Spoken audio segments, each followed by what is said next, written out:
ഭൂമിയിലെ ഏറ്റവും ആഴമുള്ളതും ഇന്നും നിഗൂഢമായി മറഞ്ഞിരിക്കുന്നതുമായ പ്രദേശം. ഇതിൻ്റെ ആഴവും അതിലെ രഹസ്യങ്ങളും ഇന്നും അതീതമാണ്. പസഫിക് സമുദ്രത്തിൽ മരിയാന ദ്വീപുകൾക്ക് സമീപമായി സ്ഥിതി ചെയ്യുന്ന ഗർത്തം. അതാണ് മരിയാന ട്രെഞ്ച്. നിഗൂഢതകൾ നിറഞ്ഞ മരിയാന ട്രെഞ്ചിൻ്റെ ആഴങ്ങളിലേക്കാണ് ഇന്നത്തെ നമ്മുടെ യാത്ര.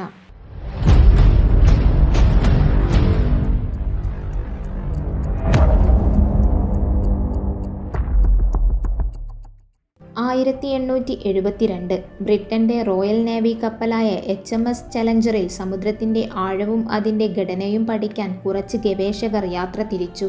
സമുദ്രയാത്രകളിൽ അപകടം ഒഴിവാക്കാനായി ആഴം കൂടിയ പ്രദേശങ്ങൾ കണ്ടെത്തുകയെന്നതായിരുന്നു അവരുടെ ലക്ഷ്യം.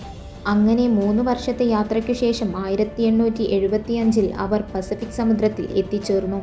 നീളമുള്ള ചരടിൽ ഈഴക്കട്ടകൾ കെട്ടി അവർ കടലിൻ്റെ ആഴമെടുക്കാൻ തുടങ്ങി. പക്ഷേ എത്ര താഴ്ത്തിയിട്ടും അവർക്കതിൻ്റെ അവസാനം കണ്ടെത്താൻ സാധിച്ചില്ല. അങ്ങനെ ഒരുപാട് സമയത്തിനൊടുവിൽ ആ ഈഴക്കട്ടകൾ ചെന്നു നിന്നത് 8 കിലോമീറ്റർ താഴ്ചയിലാണ്. അതാണ് അന്നേ വരെ ശാസ്ത്രലോകം കണ്ടെത്തിയതിൽ വെച്ച് ഏറ്റവും ആഴം കൂടിയ സമുദ്രഭാഗം. അതിനെ മരിയാന ട്രെഞ്ച് എന്ന പേരിൽ ലോകമറിയപ്പെട്ടു. ഭൂമിയിലെ ഏറ്റവും ഉയരം കൂടിയ പർവ്വതനിരയാണ് എവറസ്റ്റ് കൊടുമുടി. ഇതിന് 8.4 കിലോമീറ്റർ ഉയരമുണ്ട്. എന്നാൽ മരിയാന ട്രെഞ്ചിൻ്റെ ആഴമെന്ന് പറയുന്നത് 11 കിലോമീറ്ററോളമാണ്. എവറസ്റ്റ് കൊടുമുടി മുങ്ങിയാൽ പോലും ഇതിൻ്റെ ആഴം ബാക്കിയായിരിക്കും. അപ്പോൾ തന്നെ മനസ്സിലാക്കാമല്ലോ മരിയാന ട്രെഞ്ച് എത്രത്തോളം അപകടം നിറഞ്ഞതായിരിക്കുമെന്ന്.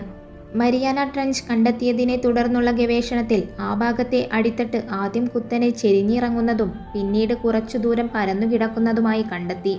അതിനു മുന്നോട്ട് പോയപ്പോൾ കിലോമീറ്ററുകൾ നീണ്ട് കുത്തനെ വീണ്ടും ഗർത്തം കണ്ടെത്തി. 75 വർഷത്തിന് ശേഷം 1951 റോയൽ നേവിയുടെ HMS ചലഞ്ചർ 2 വിശദ പഠനത്തിനായെത്തി. സോണാർ ഉപയോഗിച്ച് 10.9 കിലോമീറ്റർ വരെ അവർ ആഴം അളന്നെടുത്തു. ഈ കപ്പലിൻ്റെ ഓർമ്മയ്ക്കായാണ് ഈ ആഴത്തിന് ചലഞ്ചർ ഡീപ്പ് എന്ന് പേരിട്ടത്.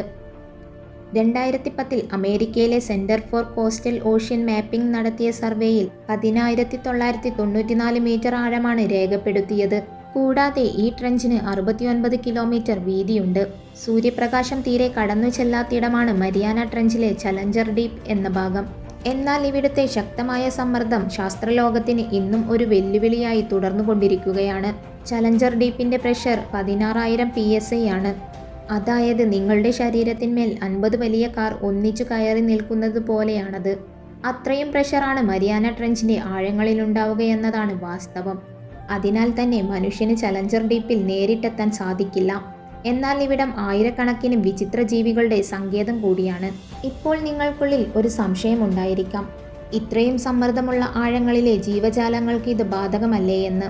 ഇല്ല എന്നു തന്നെ പറയാം. അവിടുത്തെ ജീവജാലങ്ങളുടെ ശരീരം ജെല്ലി പോലെയായതിനാൽ സമ്മർദ്ദം തുല്യമായും വ്യാപിച്ച് അതിനെ തകർക്കുന്നില്ല.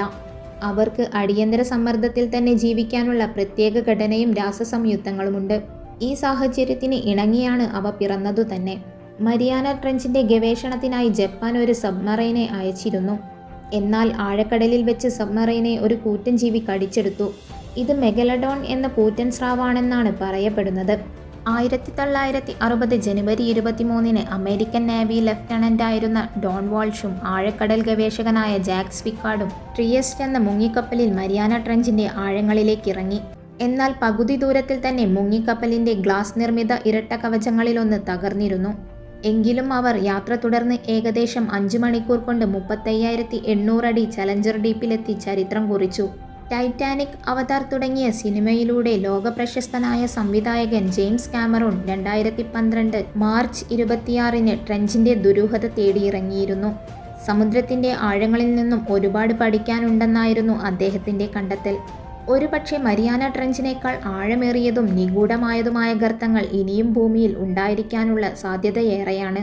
നിങ്ങൾക്ക് മരിയാന ട്രെഞ്ചിനെ കുറിച്ച് വ്യത്യസ്തമായി എന്തെങ്കിലും അറിയാമെങ്കിൽ കമൻറ്റ് ചെയ്യൂ. മറ്റൊരു വീഡിയോയുമായി വീണ്ടും കാണാം.